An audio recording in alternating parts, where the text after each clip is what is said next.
ഇവിടെ പറഞ്ഞിരിക്കുന്ന സമാന്തര ശ്രേണികളുടെ ബീജഗണിത രൂപം കണ്ടുപിടിക്കുക എന്നുള്ളതാണ് ചോദ്യം. ഒന്നാമത്തെ ചോദ്യം, ഈ സമാന്തര ശ്രേണിയുടെ ബീജഗണിത രൂപം കണ്ടുപിടിക്കണം. ബീജഗണിത രൂപത്തിന്റെ ഇക്വേഷൻ നമുക്കറിയാം. xn സമം dn പ്ലസ് ആദ്യ പദം മൈനസ് പൊതുവ്യത്യാസം. ഡി എന്താണ്? ഡി പൊതുവ്യത്യാസം ഇവിടെ എത്രയാണ്? പൊതുവ്യത്യാസം എന്ന് പറയുമ്പോൾ ഇവിടെ നമുക്ക് മനസ്സിലാവും 1 5 6 6 5 11. അപ്പോൾ പൊതുവ്യത്യാസം 5 ആണ്. അപ്പോൾ 5n 5 × n 5n പ്ലസ് ഒന്നാം പദം. ഇനി ഒന്നാം പദം മാത്രമേ എഴുതണ്ടുള്ളൂ. ഒന്നാം പദം എത്രയാണ്?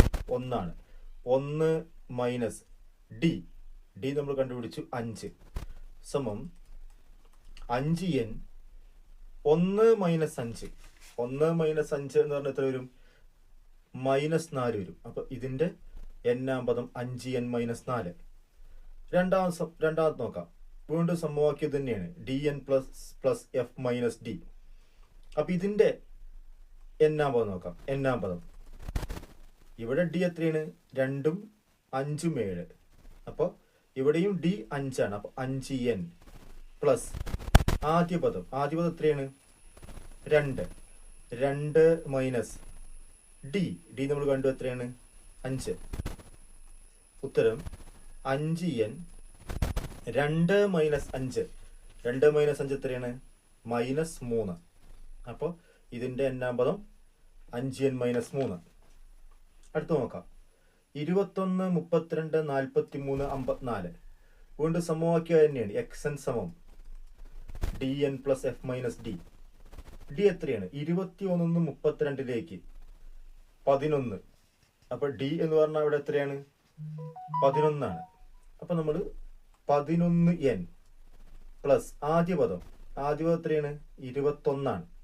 അപ്പൊ 21 മൈനസ് ഡി. ഡി എത്രയാണ്? 11 ആണ്. 11. അപ്പൊ നമുക്ക് എന്ത് കിട്ടി? 11n 21 minus 11 plus 10. 21 11 പോയാൽ എത്ര കിട്ടും? 10 കിട്ടും. അപ്പൊ അതിന്റെ എന്നാം പദമായി. അടുത്തത് ഈ ചോദ്യമാണ്. 19 28 37. സമവാക്യം തന്നെ. xn സമം ഡി. എത്രയാണ് ഡി ഇവിടെ? 19ഉം 9ഉം ആണ് 28. 19ഉം 9ഉം 28.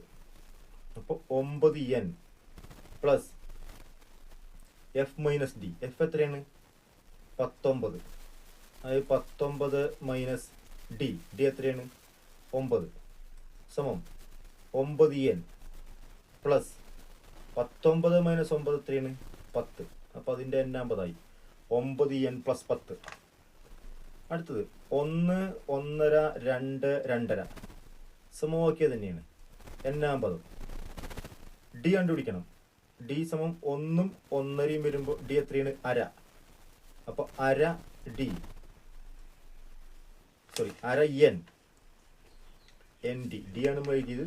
അര എൻ പ്ലസ് എഫ് ആദ്യ പദം എത്രയാണ്? 1 മൈനസ് ഡി. ഡി എത്രയാണ്? അര. നമുക്ക് എന്ത് കിട്ടും?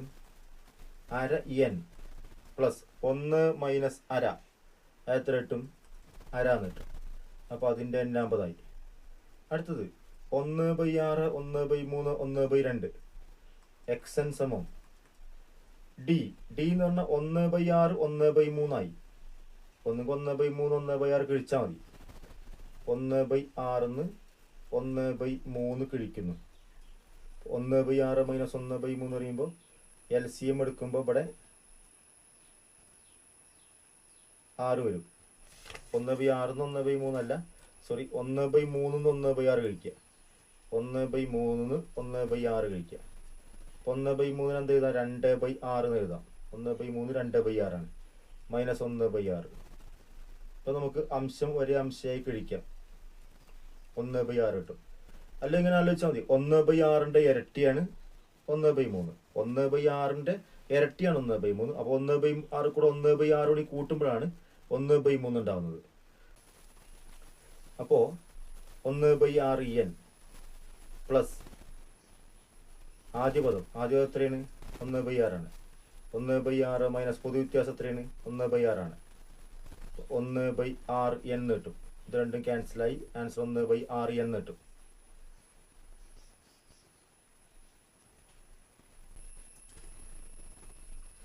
ചില സമാന്തര ശ്രേണികളിലെ രണ്ടു സ്ഥാനങ്ങളിലെ പദങ്ങൾ ചുവടെ പറഞ്ഞിട്ടുണ്ട്. ഓരോന്നിന്റെയും ബീജഗണിത രൂപം എഴുതുക എന്നുള്ള ചോദ്യം. ഒന്നാം ചോദ്യം നോക്കാം. ഇവിടെ പറഞ്ഞിരിക്കുന്നത് ഒന്നാം പദം 5, 10-ാം പദം 23. ഒന്നാമത്തെ പദം 5 ആണ്, 10-ാം പദം 23 ആണ്. ഇത് തമ്മിലുള്ള വ്യത്യാസം നമ്മൾ പഠിച്ചിട്ടുണ്ട്. ഒന്നാമത്തെ പദവും 10-ാമത്തെ പദവും തമ്മിലുള്ള പൊതുവ്യത്യാസം ഡിയുടെ രൂപത്തിൽ എഴുതി കഴിഞ്ഞാൽ 9D ആവും.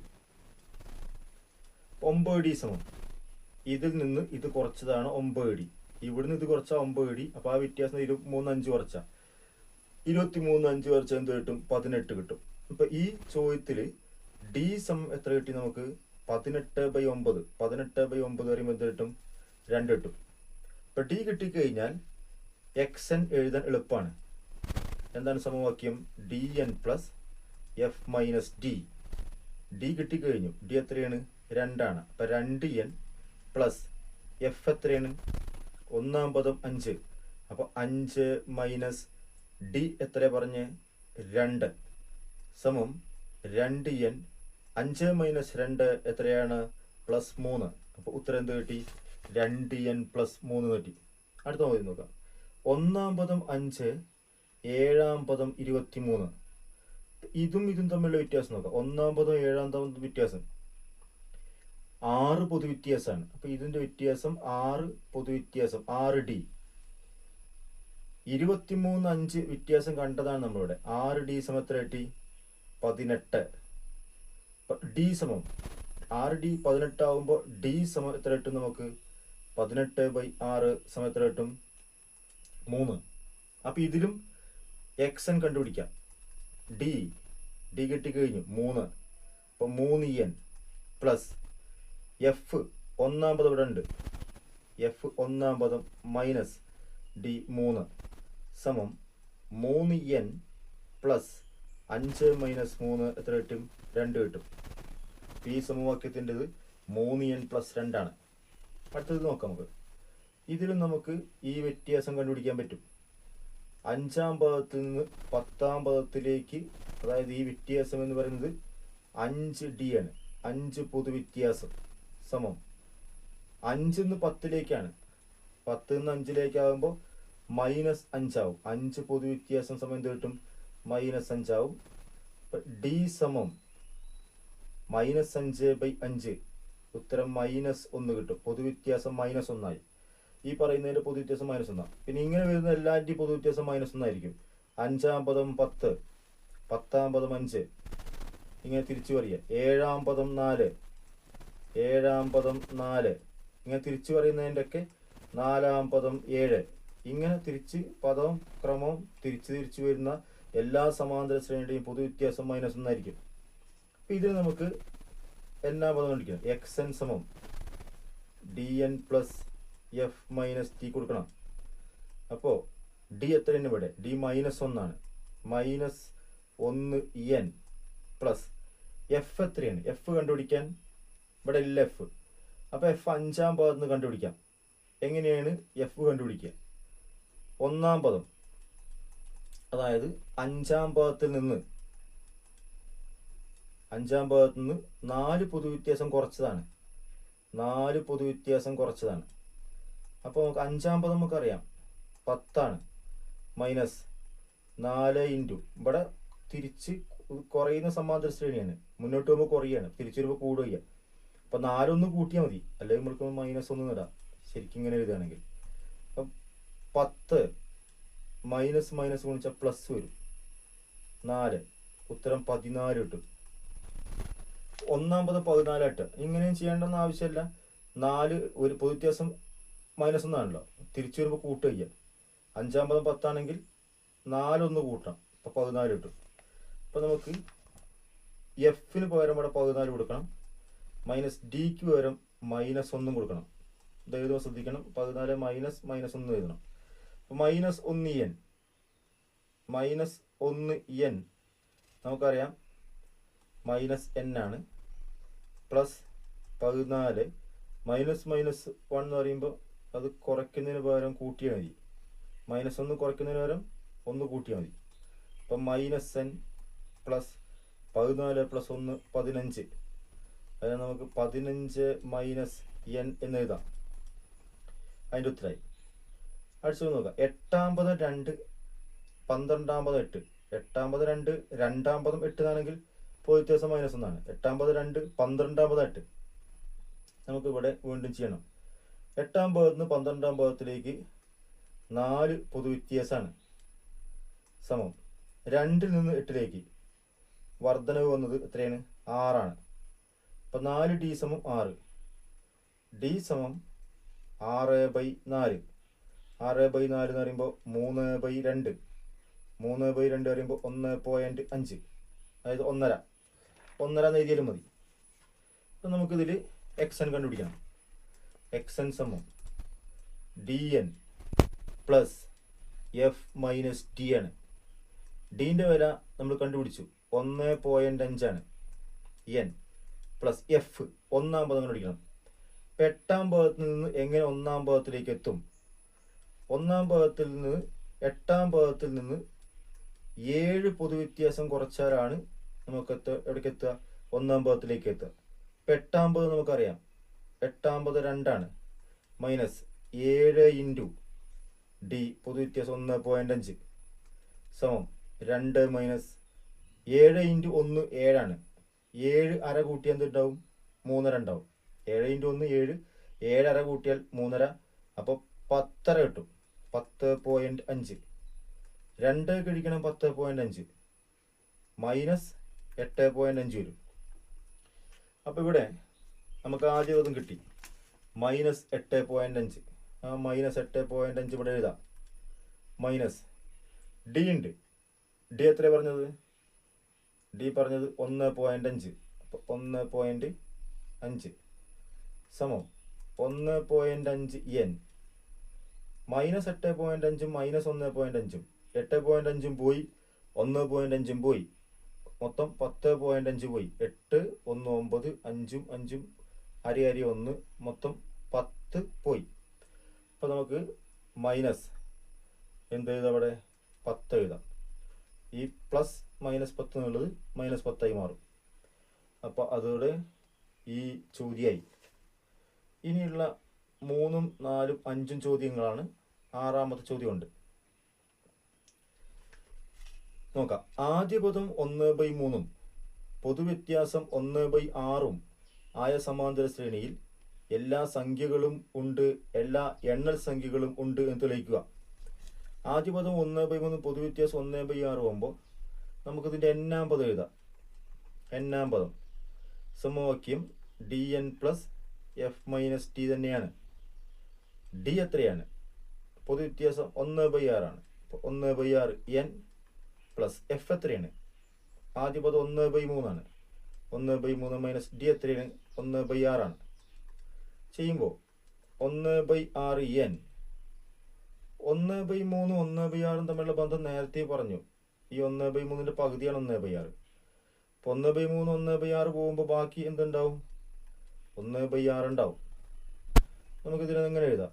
n plus 1/6.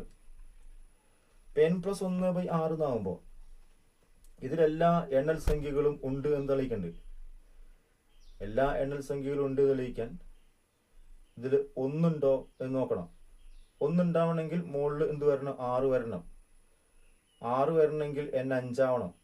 അപ്പം ഇതിൽ 1-ാം പദം എന്ന് പറയുമ്പോൾ n-ന് 1 കൊടുക്കാം. 5-ാം പദം എന്ന് പറയുമ്പോൾ n 1 കൊടുക്കാം. 5 പ്ലസ് 1/6 സമം 6/6 സമയത്ത് കിട്ടും 1 കിട്ടും. ഇനി ഇവിടെ 2 കിട്ടണമെങ്കിൽ ഇവിടെ എന്ത് വരണം? 12 വരണം. 12 വരണമെങ്കിൽ ഇവിടെ എത്ര വരണം? 11 വരണം. അപ്പം n-ന് 11 കൊടുക്കാം. അതായത് 11-ാം പദം എന്ന് പറയുമ്പോൾ 11 പ്ലസ് 1/6 സമം 12/6 സമയത്ത് കിട്ടും 2 കിട്ടും. ഇനി ഇത് 3 കിട്ടണമെങ്കിൽ ഇവിടെ എന്ത് വരണം? 18 വരണം. 18 ആയിരിക്കണം 6 ആണ് 3. n 17 വരണം. 17-ാം പദം കാണാം. 17-ാം പദം കാണുമ്പോൾ 17 പ്ലസ് 1/2 വരും സമം 18/6 വരും. 18/6 സമയത്ത് വരും? 18/6 എന്ന് പറയുമ്പോൾ 3 വരും. അപ്പം 5-ാം പദമാണ് 1 വരിക, 11-ാം പദമാണ് 2 വരിക, 17-ാം പദമാണ് 3 വരിക.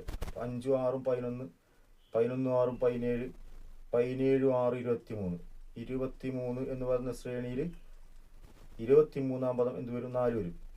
അതായത് 5-ാം പദം, 11-ാം പദം, 17-ാം പദം, 23-ാം പദം. അടുത്ത എത്ര വരിക? 29-ാം പദം നമുക്ക് 5 കിട്ടും.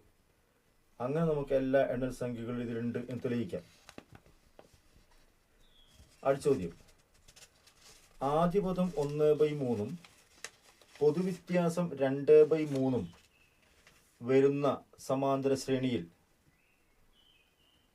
എല്ലാ ഒറ്റ സംഖ്യകളും ഉണ്ട് എന്നും ഒരിരട്ട സംഖ്യയും ഇല്ല എന്നും തെളിയിക്കേണ്ടതാണ്. അപ്പം നമുക്ക് പറഞ്ഞ ആദ്യ പദം 1/3 ആണ്. അപ്പം നമുക്ക് xn സമം dn പ്ലസ് എന്ത് തന്നെയാണ്? f - d വരെ കൊടുക്കുമ്പോൾ ആദ്യ പദം 1/3 ആണ്. അപ്പോൾ 1/3 കൊടുത്തു. പൊതുവ്യത്യാസമാണ് d. ആദ്യ പദം അല്ല, പൊതുവ്യത്യാസം എന്ത് കൊടുക്കണം? 2/3 കൊടുക്കണം. n പ്ലസ് ആദ്യ പദം 1/3 മൈനസ് d 2/3 സമം 2/3n പ്ലസ് 1/3 മൈനസ് 2/3. 1 മൈനസ് 2 അംശം കഴിക്കുക. 1 മൈനസ് 2 പറയുമ്പോൾ ഒന്നല്ല, മൈനസ് 1 വരും. അപ്പം -1/3 വരും. ഇതിനെങ്ങനെ എഴുതാം? 2n പ്ലസ് -1 എന്നുള്ളതിനെ 2n - 1/3 എഴുതാം. 2n - 1/3 നോക്കുമ്പോൾ 2n ഇരട്ട സംഖ്യയാണ്. 2n - 1 എന്തായി മാറും? ഒറ്റ സംഖ്യയാണ്. അപ്പം ഈ ഛേദം അംശം എന്ന് പറയുന്നത് ഒറ്റ സംഖ്യയാണ്. ഒറ്റ സംഖ്യയെ കൊണ്ട് 3 കൊണ്ടടിച്ചാൽ ഒരിക്കലും ഇരട്ട സംഖ്യ വരില്ല. അതെന്ത് തന്നെയായിരിക്കും? ഒറ്റ സംഖ്യയായിരിക്കും. അതായത് ഈ കാണുന്ന രൂപം എന്ന് പറയുന്നത് സംഖ്യ ഒറ്റ സംഖ്യയായിരിക്കും എപ്പോഴും എന്ന് തെളിയിക്കാം. അതായത് ഇതിൽ ഒരു ഇരട്ട സംഖ്യയില്ല. ഈ കാണുന്ന എപ്പോഴും ഒറ്റ സംഖ്യയാണ്. അതുകൊണ്ട് ഇതിലെന്തില്ല? ഇരട്ട സംഖ്യയില്ല. ഇനി നമുക്ക് തെളിയിക്കേണ്ടത് ഇതിൽ എല്ലാ ഒറ്റ സംഖ്യകളും ഉണ്ട് എന്നാണ്. അപ്പോൾ അതിൽ ഒന്നുണ്ടാവണമെങ്കിൽ മുകളിൽ 3 വരണം. വരണമെങ്കിൽ ഇവിടെ 4 വരണം. ഇവിടെ 4 വരണമെങ്കിൽ n 2 ആവണം. ഇപ്പം n 2-ാം പദം നോക്കാം. 2-ാം പദം എന്ന് പറയുമ്പോൾ 2 × 2 - 1/3 വരും.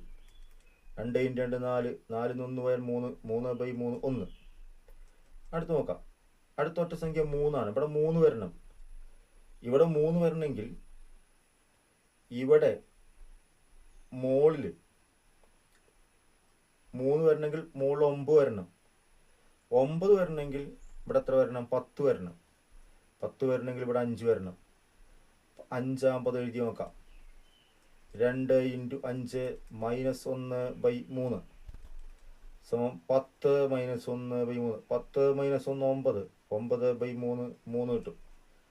ഇപ്പം 2 3 5. അടുത്തത് 8-ാം പദമായിരിക്കും അടുത്ത് വരിക. ഈ ഓർഡറിലാണ് വരിക. 2 3 5 5 3 8. 8-ാം പദം നോക്കാം. 2 × 8 - 1/3. 2 × 8 16. 16 15. 15/3 5. അടുത്തത് 2-ാം പദം കിട്ടിയ 1, 5-ാം പദം കിട്ടിയ 3 8. അപ്പോൾ നമുക്ക് ഈ ഓർഡറിൽ പോയി കഴിഞ്ഞാൽ 2 3 5 3 8. അടുത്തത് 11-ാം പദം എന്ന് പറയുന്നത് എത്രയാകുമെന്ന് സമർത്ഥിക്കാം? 7 ആണ് സമർത്ഥിക്കാം. അതായത് ഇതിലെ ഇരട്ട സംഖ്യകളില്ല എന്നും എല്ലാ ഒറ്റ സംഖ്യകളും ഉണ്ട് എന്നും തെളിയിച്ചു. അടുത്ത് പോയി നോക്കാം. 4 7 10 എന്ന സമാന്തര ശ്രേണിയിലെ പദങ്ങളുടെ വർഗങ്ങളുടെ എല്ലാം ഈ ശ്രേണിയിലുണ്ട് എന്ന് തെളിയിക്കുക. 4 7 10 എന്ന സമാന്തര ശ്രേണിയിലെ പദങ്ങളുടെ എല്ലാം വർഗങ്ങൾ ഇതിലുണ്ട് എന്ന് തെളിയിക്കുക. ഇതിൽ നമുക്ക് dn കാണാം. dn is equal to xn is equal to n-ാം പദം xn is equal to D N plus F minus D. D എത്രയാണ്? ഡി 3, 4 3 7, 3n പ്ലസ് എഫ് എത്രയാണ്? എഫ് 4, 4 മൈനസ് ഡി എത്രയാണ്? 3 സമം 3n പ്ലസ് 1 നീട്ടി. ഇതിലുള്ള പദങ്ങളൊക്കെ 3n പ്ലസ് 1 എന്നുള്ള രൂപത്തിലാണ്. അപ്പോൾ ഇതിൻ്റെ വർഗങ്ങൾ എങ്ങനെയായിരിക്കും എന്നാണ് നമ്മൾ നോക്കേണ്ടത്. 3n പ്ലസ് 1 എന്നാണ് ഇതിലുള്ള സംഖ്യകളൊക്കെ. അതായത് ഇതിനൊക്കെ 3 കൊണ്ടിരിക്കുമ്പോൾ ശിഷ്ടം 1 ആണ്. 3 കൊണ്ട് പൊതുവ്യത്യാസമായ 3 കൊണ്ടിരിക്കുമ്പോൾ ശിഷ്ടം 1 ആണ്. പൊതുവ്യത്യാസമായ 3 കൊണ്ടിരിക്കുമ്പോൾ 9 വരെ പോകും. ശിഷ്ടം 1 ആണ്. അപ്പോൾ നമ്മൾ നേരത്തെ പഠിച്ചിട്ടുണ്ട്, ഇതിലൊരു സംഖ്യ ഉണ്ട് എന്ന് തെളിയിക്കാൻ പൊതുവ്യത്യാസം കൊണ്ടിരിക്കുമ്പോൾ ഒരേ ശിഷ്ടം കിട്ടിയാൽ മതി. അപ്പോൾ 4ന്റെ വർഗം 16, പൊതുവ്യത്യാസം കൊണ്ടിരിക്കുക ശിഷ്ടം 1 16 ഉണ്ട്. 7ന്റെ വർഗം 49, 49നെ 3 കൊണ്ടിരിക്കുക. അപ്പോൾ 49നെ 3 കൊണ്ടിരിക്കുക 30, 18, 48 വരെ പോവും. ശിഷ്ടം 1. ഇതിൻ്റെ വർഗം 100, 100നെ 3 കൊണ്ടിരിക്കുക. ശിഷ്ടം 99 വരെ പോവും. ശിഷ്ടം 1. ഇങ്ങനെ തെളിയിച്ചാൽ പോരാ, നമ്മളിതൊരു ജനറൽ കേസ് എടുത്ത് തെളിയിക്കേണ്ടതുണ്ട്. അതായത് ഇതിലുള്ള പദങ്ങൾക്ക് 3n പ്ലസ് 1 എന്നുള്ള രൂപമാണ്. അപ്പോൾ ഇതിൻ്റെ വർഗം നോക്കാം. 3n പ്ലസ് 1ൻ്റെ വർഗം, 3n പ്ലസ് 1ൻ്റെ വർഗത്തെ പറ്റി നോക്കാം. 3n പ്ലസ് 1ൻ്റെ വർഗം എന്ന് പറയുമ്പോൾ 3nൻ്റെ വർഗം A plus B whole square plus 1ൻ്റെ വർഗം plus 2 into 3n into 1, 2 into 3n into 1. A plus B whole square ചെയ്തപ്പോൾ A plus B whole square നമ്മൾ പഠിച്ചിട്ടുണ്ട്. A square plus 2ab plus B square. അപ്പോൾ നമുക്ക് കിട്ടി. ഇതിനെ 3 കൊണ്ടിരിക്കുക. ഇവിടെ ഫുള്ളായിട്ട് പോവും. അതായത് ഇത് 3ൻ്റെ ഗുണിതാണ്. ഇതും ഇവിടെ 3 ഗുണിതം വന്നുകൊണ്ട് ഇതും ഫുള്ളായിട്ട് 3 കൊണ്ട് ഗുണിച്ച് പോവും. പിന്നെ ഉള്ളത് 1 സ്ക്വയർ ആണ്. 1 സ്ക്വയറിനെ 3 കൊണ്ടിരിക്കുമ്പോൾ എന്ത് കിട്ടും? ശിഷ്ടം 1 കിട്ടും. നമ്മൾ പഠിച്ചത് ഈ സമാന്തര ശ്രേണിയിലെ പദങ്ങളെയെല്ലാം 3 കൊണ്ടരിച്ചാൽ ശിഷ്ടം 1 ആണ്. പൊതുവ്യത്യാസമായ 3 കൊണ്ടരിച്ചാൽ ശിഷ്ടം 1 ആണ്. ഇതിൻ്റെ വർഗങ്ങളെയും ഈ പൊതുവ്യത്യാസമായ 3 കൊണ്ടരിച്ചാൽ ശിഷ്ടം എത്രയാണ്? 1 തന്നെയാണ്. ശിഷ്ടം 1 തന്നെയാണ് കിട്ടുന്നത്. അതുകൊണ്ട് ഈ 3n പ്ലസ് 1ൻ്റെ വർഗങ്ങളെല്ലാവും ഈ സമാന്തര ശ്രേണിയിൽ ഉണ്ടാകുമെന്ന് തെളിയിച്ചു. അടുത്ത നോക്കാം. 5, 8, 11 എന്ന സമാന്തര ശ്രേണിയിൽ പൂർണ്ണ വർഗങ്ങളൊന്നും ഇല്ല എന്ന് തെളിയിക്കുക. ഈ ചോദ്യം ചെയ്യാൻ നമ്മൾ എന്നാമത് കണ്ടുപിടിക്കേണ്ട ആവശ്യമൊന്നുമില്ല. നമ്മളിത് പൊതുവ്യത്യാസം കണ്ടുപിടിക്കുക. പൊതുവ്യത്യാസം എത്രയാണ്? 5, 3, 8. ഡി സമം എന്താണ്? 3. 3 കൊണ്ടിരിക്കുമ്പോൾ ശിഷ്ടം 5നെ 3 കൊണ്ടിരിക്കുമ്പോൾ ശിഷ്ടം എത്രയാണ്? 2.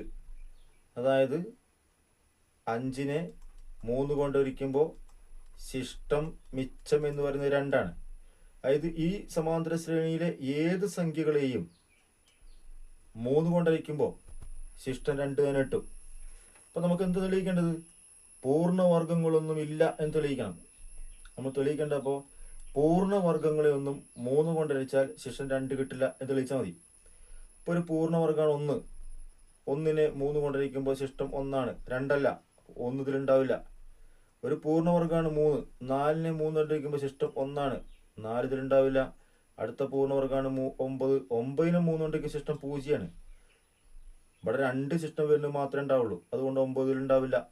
16നെ 3 കൊണ്ടിരിക്കുമ്പോൾ ശിഷ്ടം എത്രയാണ്? 3, 5, 15. ശിഷ്ടം 1 ആണ്. അപ്പോൾ ഈ 1 ഇതിലുണ്ടാവില്ല.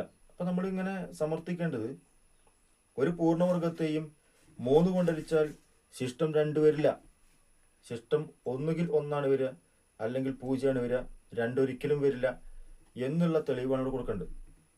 അപ്പോൾ അതിന് വേണ്ടിയിട്ട് നമ്മൾ എന്നാമതൊന്നും കണ്ടുപിടിക്കേണ്ട, പക്ഷെ ഒരു കോമൺ ആയിട്ടുള്ളൊരു പ്രൂഫ്, ഒരു തെളിവ് നമ്മൾ കൊടുക്കണം. അപ്പോൾ നമുക്ക് നോക്കാം. ഒരു സംഖ്യയെ 3 കൊണ്ട് ഹരിച്ചാൽ എന്തൊക്കെ ശിഷ്ടം വരാം? 3 കൊണ്ട് ഹരിച്ചാൽ ഒരു സംഖ്യയ്ക്ക് ശിഷ്ടം വരാവുന്നത് ഒന്ന് 3ന്റെ ഗുണിതാണെങ്കിൽ ശിഷ്ടം 0 ആവും. പിന്നുള്ള ചാൻസ് ശിഷ്ടം 1 വരും. പിന്നുള്ള സാധ്യത 2 വരും. 3 കൊണ്ടിരിക്കുമ്പോൾ ശിഷ്ടം ഒന്നുകിൽ 0 വരാം, അല്ലെങ്കിൽ 1 വരാം, അല്ലെങ്കിൽ 2 വരാം. അതായത് ഏതൊരു സംഖ്യയും 3ന്റെ ഹരിക്കുന്ന ശിഷ്ടവുമായി ബന്ധപ്പെട്ടുകൊണ്ട് ഈ പറയുന്ന ഏതെങ്കിലും 3 രൂപത്തിലായിരിക്കും. ശിഷ്ടം 0 ആണെങ്കിൽ ആ സംഖ്യ ഈ രൂപത്തിലായിരിക്കും, 3ന്റെ ഗുണിതം എന്ന രൂപത്തിലായിരിക്കും. ശിഷ്ടം 1 ആണെങ്കിൽ ആ സംഖ്യ ഈ രൂപത്തിലായിരിക്കും, 3n+1 എന്ന രൂപത്തിലായിരിക്കും. ശിഷ്ടം 2 ആണെങ്കിൽ ആ സംഖ്യ ഈ രൂപത്തിലായിരിക്കും, 3n+2 എന്നുള്ള രൂപത്തിലായിരിക്കും. അപ്പോൾ ഈ രൂപത്തിലാണ് സംഖ്യ എങ്കിൽ 3n 3 കൊണ്ടടിച്ചാൽ ശിഷ്ടം എത്ര വരിക? 0 വരിക. കാരണം ഇത് ഗുണിതാണല്ലോ. അപ്പൊ ഈ രൂപത്തിലുള്ള സംഖ്യകളൊന്നും ഈ 3n രൂപത്തിലൊന്നും വരില്ല. പക്ഷെ നമ്മൾ ചെക്ക് ചെയ്യുന്നത് ഈ രൂപത്തിലുള്ള സംഖ്യയല്ല, ഇതിന്റെ വർഗത്തിനെ ചെക്ക് ചെയ്യണം. വർഗത്തിന്റെ കാര്യം പറയാം നമ്മൾ. അപ്പൊ 3n/3n വർഗത്തെ ഹരിച്ചു കഴിഞ്ഞാൽ 9n² കിട്ടും. ഇതിനെ 3 കൊണ്ടടിച്ചാൽ ശിഷ്ടം എത്ര കിട്ടുക? ശിഷ്ടം 0. അപ്പൊ നമുക്ക് ഈ സംഖ്യയുടെ വർഗങ്ങളൊന്നും ഇതിലുണ്ടാവില്ല. ഇനി ഈ രൂപത്തിലുള്ള സംഖ്യയാണെങ്കിൽ അവയുടെ വർഗങ്ങൾ എന്താണ്? 3n+1 വർഗമാണ്. നമ്മൾ കണ്ടുപിടാം. 3n+1 വർഗത്തിന് ഇവിടെ എഴുതി. ശിഷ്ടം നമ്മൾ കണ്ടുപിടിച്ച് 1 ആണെന്ന് കിട്ടി. അപ്പൊ ഇതില് നമ്മൾ കണ്ടു 3n+1 വർഗത്തിനെ 3 കൊണ്ടിരിക്കുമ്പോൾ ശിഷ്ടം എത്ര കിട്ടുന്നത്? 1 ആണ്. അപ്പൊ ഈ രൂപത്തിലുള്ള സംഖ്യയുടെ വർഗങ്ങളും ഇതിലുണ്ടാവില്ല. ഈ രൂപത്തിലുള്ള സംഖ്യയുടെ വർഗങ്ങൾ ഉണ്ടാവില്ല, ഈ രൂപത്തിലുള്ള സംഖ്യയുടെ വർഗങ്ങൾ ഉണ്ടാവില്ല. ഇനി ഈ രൂപത്തിലുള്ള സംഖ്യയുടെ വർഗങ്ങൾ മാത്രം ചെക്ക് ചെയ്യേണ്ടത്. അപ്പൊ 3n+2 വർഗം നമ്മളൊന്ന് എഴുതി വെക്കാം. a+b² ആദ്യത്തെ വർഗം പ്ലസ് 2 × 3n×2 പ്ലസ് രണ്ടാമത്തെ വർഗം. ഇതിന് നമുക്ക് 3 കൊണ്ടിരിക്കാം. ഇതിനെ 3 കൊണ്ടിരിച്ചാൽ ഇവിടെ 3 കൊണ്ടിരിച്ചു, ഇവിടെ 3 കൊണ്ടിരിച്ചു, ഇവിടെ 3 കൊണ്ടിരിച്ചു. ഇത് ഗുണിതായതുകൊണ്ട് ശിഷ്ടമല്ല, ഇത് 3 കൊണ്ട് ശിഷ്ടമല്ല. പിന്നെ ഇവിടെ മാത്രം ശിഷ്ടം വരിക. 4/3 ശിഷ്ടത്തിൽ വരും, ശിഷ്ടം 1 വരും. 4/3 ശിഷ്ടം 1. അപ്പൊ ഈ രൂപത്തിലുള്ള സംഖ്യയുടെ വർഗങ്ങളെ 3 കൊണ്ടടിച്ച ശിഷ്ടം 1 ആട്ടുന്നത്. ഈ പറയുന്ന എവിടെയും ഈ വർഗങ്ങളിൽ 3 കൊണ്ടിരിക്കുമ്പോൾ ശിഷ്ടം 2 കിട്ടുന്നില്ല. ഈ സമാന്തര ശ്രേണിയിലെ സംഖ്യകളൊക്കെ 3 കൊണ്ടിരിക്കുമ്പോൾ ശിഷ്ടം 2 കിട്ടുന്നത്. 3 കൊണ്ടിരിക്കുമ്പോൾ ശിഷ്ടം 2 കിട്ടുന്ന സംഖ്യകൾ മാത്രമേ ഇവിടെ ഉണ്ടാവുള്ളൂ.